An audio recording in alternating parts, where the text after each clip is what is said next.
Awesome, man. Well done. Okay, now, grab your action Bibles, open it up to the page I told you to. What page was that? 196. 196. In the very upper left-hand corner, what do you see? What do we see? What's that look like? Looks like a cross. What's on it? A snake. A snake. Actually, it's a bronze snake. Yes.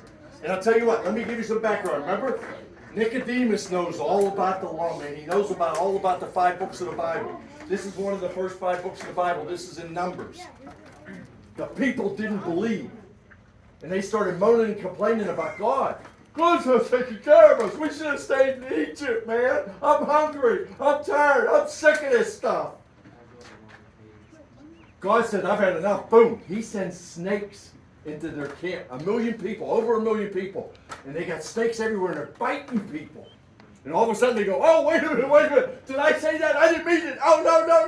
I'm sorry. And Moses goes to God and says, okay, what are we going to do, God? God says, okay, lift up a bronze snake, and whoever will look at the snake will not, and who has been bitten won't die. So that's what that is right there. Right? So that happened in the book of Numbers. Now, does Nicodemus know that? Yeah, he does. Because he studied this inside and out, outside in, inside and out. Now, Jesus is trying to explain to Nicodemus how you must be born again, how you must be born of water and spirit. Nicodemus isn't understanding it, huh? He's just not understanding it. So, now, somebody read for me. Chapter 3, verse 14. Okay. Who's got it? Go. Just as Moses lifted up the snake in the wilderness, so the Son of Man must be lifted up.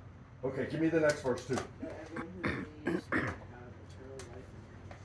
Next verse, 2. For God so loved the world that he gave his one and only Son, that whoever believes in him shall not perish but have eternal life. Yeah. What? Last one. Go one more. For God did not send his Son into the world to condemn the world, but to save the world through him. Yeah. So he says to Nicodemus, he said, remember how Moses raised the snake in the wilderness? Just as he lifted up the snake, so must the Son of God be lifted up. And everybody knew what being lifted up in the Roman Empire. Everybody knew what it meant to be lifted up. It meant to be crucified. So Jesus didn't beat up Nicodemus, throw him out the door and say, dumb.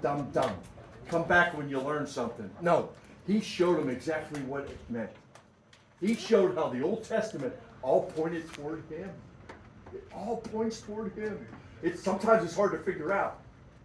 But the Old Testament points toward him. For God so loved the world that he gave his only begotten Son, that whoever believes in him wouldn't perish but have eternal life.